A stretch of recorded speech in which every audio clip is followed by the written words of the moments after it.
Hello बच्चों, let's read this question. The question says explain the following observations. First दिया हमारे पास generally there is an increase in density of elements from titanium to copper in the first series of transition elements. Second दिया है transition elements and their compounds are generally found to be good catalyst in chemical reactions. पहला question हमें दिया हुआ है कि हमारे पास जब हम टाइटेनियम से कॉपर की तरफ जाते हैं तो हमारे पास इंक्रीज इन डेंसिटी होती है, तो बताना है क्यों। और दूसरे क्वेश्चन में बोला है कि जो हमारे ट्रांजिशन एलिमेंट्स है या उनके जो कंपाउंड्स है वो काम करते हैं गुड कैटलिस्ट की तरह। क्यों करते हैं ऐसा, राइट? ये हमें एक्सप्लेन करना है। The key concept for this question is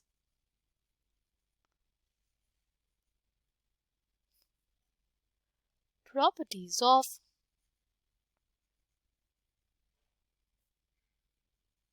transition elements. Properties of transition elements. ठीक है,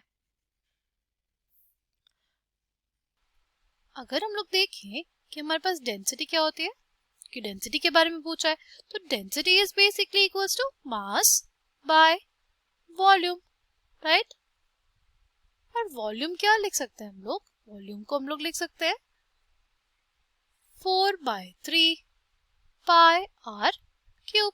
लिख सकते हैं ना वॉल्यूम को 4/3 pi r cube, right? Which is a volume of a sphere, है ना? अब इसमें देख सकते हैं कि जो हमारी डेंसिटी है वो इनवर्सली प्रोपोर्शनल किसके? रेडियस के। मतलब अगर रेडियस ज्यादा तो डेंसिटी कम, और जो हमारे पास रेडियस कम तो डेंसिटी ज्यादा। जैसे जैसे हम लोग मूव करते हैं फ्रॉम टाइटेनियम टू कॉपर, हमारे पास क्या होता है, जो शेल होती है, जो हमारी 3D शेल होती है, उसमें क्या होता है, इलेक्ट्रॉन्स का एडिशन होता रहता है, राइट? सेम शेल में हमारे पास इलेक्ट्रॉन्स का एडिशन हो रहा है, राइट? और उस इलेक्ट्रॉन के एडिशन की वजह से क्या होता है, उस इलेक्ट्रॉन के एडिशन के साथ साथ हमारे पास प्रोटॉन का भी एडिशन हुआ, किसमें? हमारे न्यूक्लियस में। अगर न्यूक्लियस में हमारे प्रोटॉन का एडिशन होता है तो हमारे पास जो न्यूक्लियस है वो और ज्यादा पावरफुल हो जाता है। जो हमारा न्यूक्लियस है वो और ज्यादा पावरफुल हो जाएगा तो हमारे जो इलेक्ट्रॉन्स है उनको अपनी तरफ तेजी से खींचेगा, ठीक है? वो हमारे जो इलेक्ट्रॉन्स है उनको अपनी तरफ तेजी से खींचेगा and therefore there will be a decrease in size. अगर हमारे पास डिक्रीज इन साइज हुआ तो हमारे पास रेडियस कम होगा। अगर रेडियस कम हुआ तो हमारे पास क्या होगा, जो हमारी डेंसिटी होगी वो इंक्रीज कर जाएगी, ठीक है?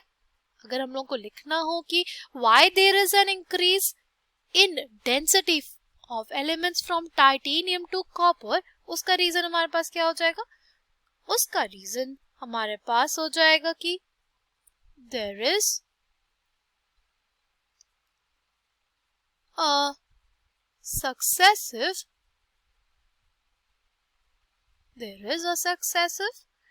decrease in radius। हमारे पास क्या होगा, सक्सेसिव डिक्रीज हो रहा है रेडियस में, एंड there is successive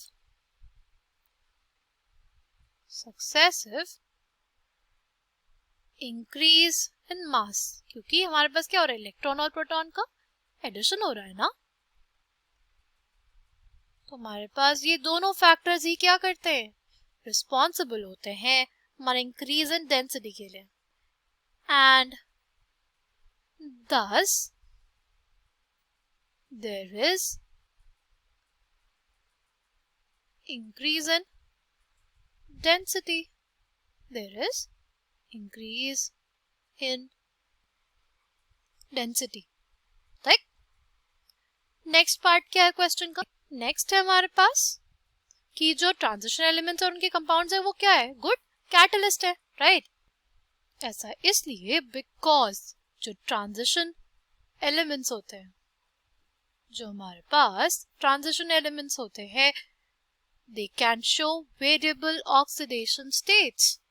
क्यों कर पाते हैं? Because they show variable oxidation states. Variable oxidation states का मतलब एक से ज्यादा ऑक्सीडेशन स्टेट्स, जैसे हमारे पास सपोज मैग्नीज है, मैग्नीज +2 स्टेट में भी एग्जिस्ट करता है, +4 में भी करता है, +7 में भी करता है, राइट।